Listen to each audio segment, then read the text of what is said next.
Hello students, today will see about standard 9th subject है हमारा science and technology. उसका lesson 14 है substances in common use. उसका आज हम पार्ट 2 देखेंगे जिसमें है रेडियो एक्टिव सब्सटेंसेस। पिछले पार्ट में हमने देखा कि अलग अलग साल्ट्स जो प्रेजेंट है, उसमें सोप, वॉशिंग सोडा भी हमने कुछ देखे, उनके यूजेस और प्रॉपर्टीज़ भी देखे थे। आज हम देखेंगे रेडियो एक्टिव सब्सटेंसेस, तो वीडियो पूरा देखें। So elements with a high atomic number such as uranium, thorium, radium have a property of spontaneously emitting invisible, highly penetrating and high energy radiation। अब यूरेनियम, थोरियम, रेडियम ये ऐसे element है जिनका atomic number बहुत ज़्यादा है, बहुत high है, और ये हमें नहीं दिखने वाले इनविजिबल और हाईली पेनिट्रेटिंग, आर पार जाने वाले, कोई भी चीज़ को भेद देने वाले और बहुत ज़्यादा एनर्जी रहने वाले रेडिएशन एमिट करते रहते कंटिन्यूसली। इसको ही, यही प्रॉपर्टी को नाम है radioactivity. So radioactivity की डेफिनेशन हमें मिलती है यहाँ से लेकर यहाँ तक। A substance having this property is called as radioactive substance. और ये सब्सटेंस को क्या कहते हैं? Radioactive substance. The nucleus of radioactive elements is unstable. Radiation occur from an unstable nucleus. इनके न्यूक्लियस क्या होते हैं? बहुत अनस्टेबल होते हैं, वो स्थिर नहीं रहते, एक जगह पर नहीं रहते, रिएक्टिव रहते हैं। इसलिए ये क्या होता है, इसके अंदर से रेडिएशन बार बार निकलते रहती है। और रेडियो एक्टिव सब्सटेंस हम हमारे डेली लाइफ में यूज़ करते हैं।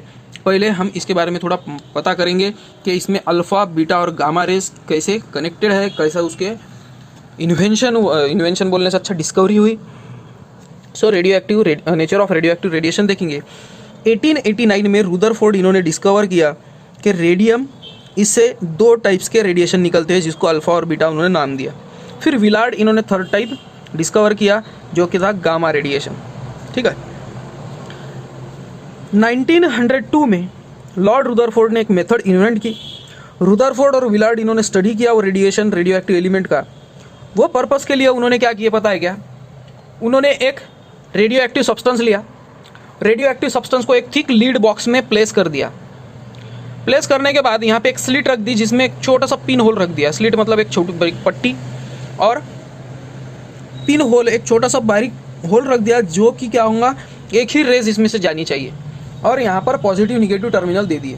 और बाद में जिंक कोटेड यानी zinc sulphide coated photographic plate, जैसे एक्सरे बोल सकते हो आप, एक्सरे की जैसी प्लेट रहती है, उस पर आप आपके बोन्स देख सकते हो, बोन्स की आपकी पिक्चर दिखेंगी उसमें, वो टाइप की एक फोटोग्राफिक प्लेट यहाँ पर प्लेस कर दी। जैसे ही उन्होंने इलेक्ट्रिसिटी पास की तो ये पॉजिटिव टर्मिनल के पास एक रे अट्रैक्ट हुई, निगेटिव टर्मिनल के पास दूसरी रे अट्रैक्ट हुई, और तीसरी रे कहीं पर भी अट्रैक्ट नहीं हुई, वो सीधी की सीधी पेनिट्रेट हो गई। अब उनको इतना तो समझ में आ गया कि निगेटिव टर्मिनल के पास जो अट्रैक्ट हुई होंगी वो रे तो पॉजिटिव होंगी ही, क्योंकि निगेटिव के पास पॉजिटिव अट्रैक्ट होती है, इसलिए उनको पॉजिटिव चार्ज नाम दिया और उसको नाम दिया अल्फा रेज। और जो पॉजिटिव टर्मिनल है उसके तरफ निगेटिव टर्मिनल अट्रैक्ट हुआ होगा, उसको दिया नाम निगेटिव रे, दैट इज बीटा रे। और गामा रेज ऐसे रेज लिए, ऐसा नाम दिया उसका, ये तीनों उसके सिंबल है, याद रखना। गामा रेज ऐसा नाम दिया जो किसी को भी डिफ्लेक्ट नहीं हुई, वो सीधी के सीधी निकल गई। और इस तरफ से उन्होंने अल्फा, बीटा और गामा रेज ऐसा डिस्कवर कर लिया। और उसके कुछ कैरेक्टरिस्टिक्स है। So characteristics of alpha, beta and gamma rays. So इसका नेचर क्या है? अल्फा रे पर अल्फा पार्टिकल का करंट है, that is 2 positive charge. Beta ray पर एक ही इलेक्ट्रॉन का चार्ज है, दैट इज 1 निगेटिव चार्ज। और गामा रे तो एक इलेक्ट्रोमैग्नेटिक रेडिएशन है, इस पर कोई भी तरह का चार्ज नहीं है। अल्फा रे का मास ज़्यादा है, दैट इज 4.0028 डाल्टन का। बीटा रे 0.0000548 डाल्टन, इसका मास बहुत कम है। और गामा रेस में तो कोई मास ही नहीं है। चार्ज इस पर +2, इस पर है -1, और यह है इलेक्ट्रिकली न्यूट्रल। वेलोसिटी देखो इसकी बहुत कम है, 1/5 to 1/20 time the velocity of light. Lights के वेलोसिटी से बहुत कम वेलोसिटी है अल्फा पार्टिकल की। बीटा पार्टिकल की जो वेलोसिटी है वो 1/5 to 9/10 टाइम्स है वेलोसिटी ऑफ लाइट, ने अप्रॉक्सीमेट थोड़ी सी कम है। बट गामा रेस की लाइट की इतनी ही स्पीड है, same as the velocity of light, बहुत फास्ट में गामा रे ट्रैवल करती है। अब डेविएशन मतलब पलटना, अट्रैक्ट होना, तो अल्फा पार्टिकल ये निगेटिवली चार्ज प्लेट की तरफ अट्रैक्ट होंगे क्योंकि ये पॉजिटिव चार्ज थे। बीटा रे ये निगेटिव चार्ज है, इसलिए ये पॉजिटिव चार्ज के प्लेट के पास अट्रैक्ट होंगे। गामा रे तो कहीं डेविएट होंगी नहीं, कहीं पलटेंगी नहीं, कहीं अट्रैक्ट हो रही नहीं है तो कहाँ से पलटेंगी, इसलिए नो डेविएशन। अब इसका पेनिट्रेट पावर कितना है? तो अल्फा पार्टिकल का जो अल्फा रेज है उनका पेनिट्रेशन पावर कम है, 0.02 मिलीमीटर, यानी कि ये पेज जितना होगा ये पेज की जितनी थिकनेस होंगी उतने थिक अगर एल्यूमिनियम की शीट ले ली आपने तो उसको पेनिट्रेट कर सकता है, उससे ज़्यादा नहीं। पर बीटा ये 100 टाइम्स ज़्यादा पावर है इसकी पेनिट्रेशन पावर अल्फा पार्टिकल से।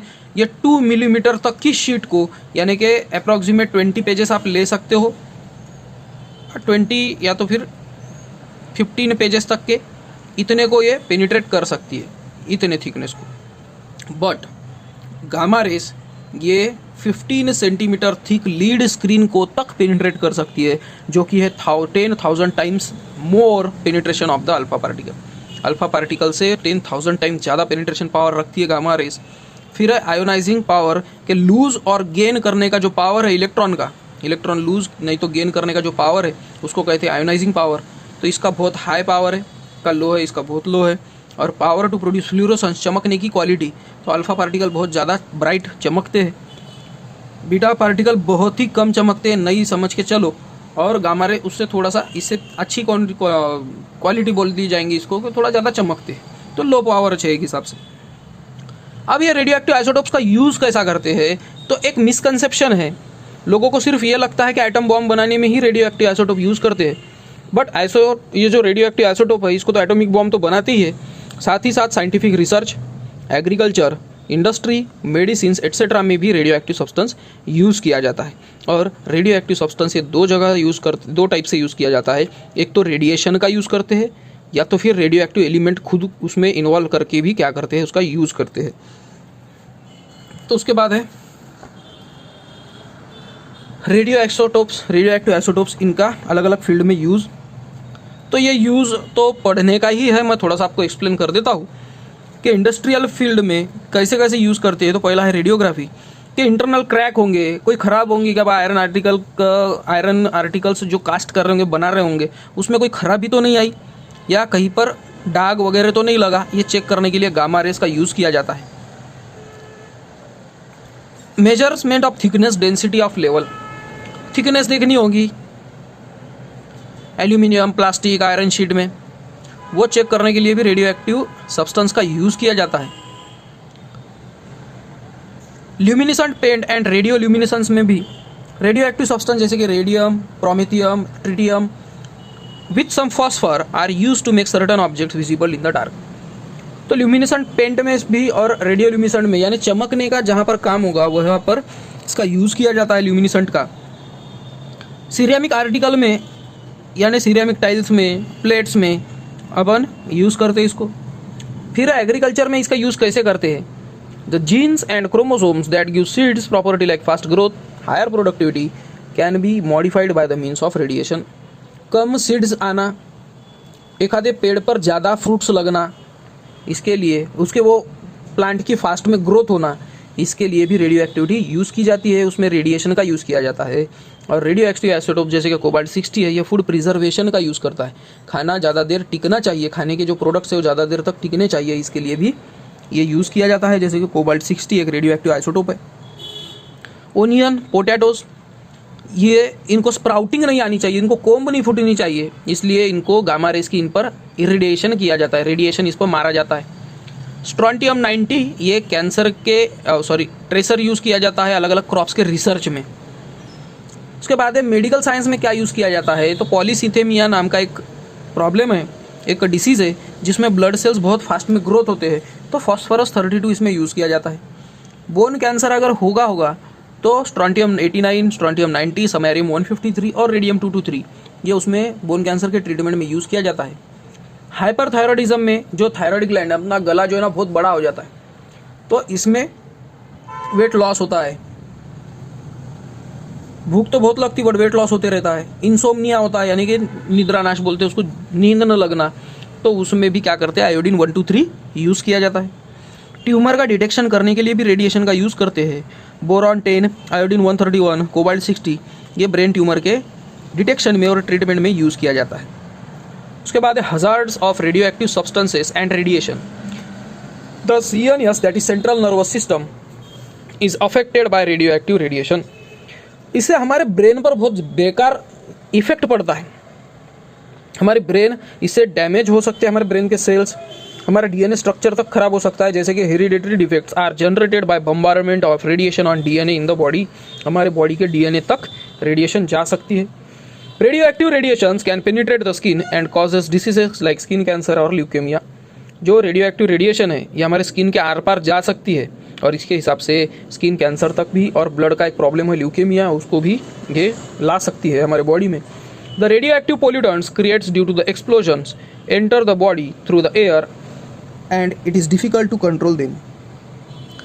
अगर एक्सप्लोजन हो गया एखादे रेडियो एक्टिविटी का, यानी एटम बॉम्ब कहीं पर फूट गया, तो वो एयर में रेडियो एक्टिव एलिमेंट्स चले जाएंगे और वो बहुत ज़्यादा तादाद में, बहुत ज़्यादा क्वांटिटी में क्या करेंगे, हमको हार्म पहुंचाएंगे। The radio active paints on the watch can cause cancer. Cancer तक हो सकता है। जो अपन वॉच यूज़ करते हैं उसमें जो पेंट रहता है ना, वो अगर रेडियो एक्टिव पेंट होगा तो उससे कैंसर तक हो सकता है। Radioactive isotopes strontium-90 can enter the body through plants, fruits, flowers, cereals, milks etcetera and cause diseases like bone cancer, leukaemia. अब ओनियन को, पोटैटो को स्प्राउटिंग नहीं होनी चाहिए, इसलिए हमने क्या किया, रेडियो एक्टिविटी का यूज़ किया। वही ओनियन पोटैटो हम अगर खा ले तो क्या होगा, हमारे बॉडी में वो रेडियो एक्टिव एलिमेंट चले जाएंगे और हमें बोन कैंसर तक, ल्यूकेमिया तक के डिसीजेस ला कर दे देंगे। इसलिए वो बहुत ही हार्मफुल भी है। तो इसके यूजेस भी है और हार्मफुल भी है। उसके बाद है some chemical substances in day to day life. तो ये देखेंगे हम थर्ड पार्ट में। थर्ड पार्ट ये फाइनल पार्ट होगा। तो वीडियो पूरा देखने के लिए थैंक यू। मिलते हैं हम नेक्स्ट वीडियो में। Till then bye.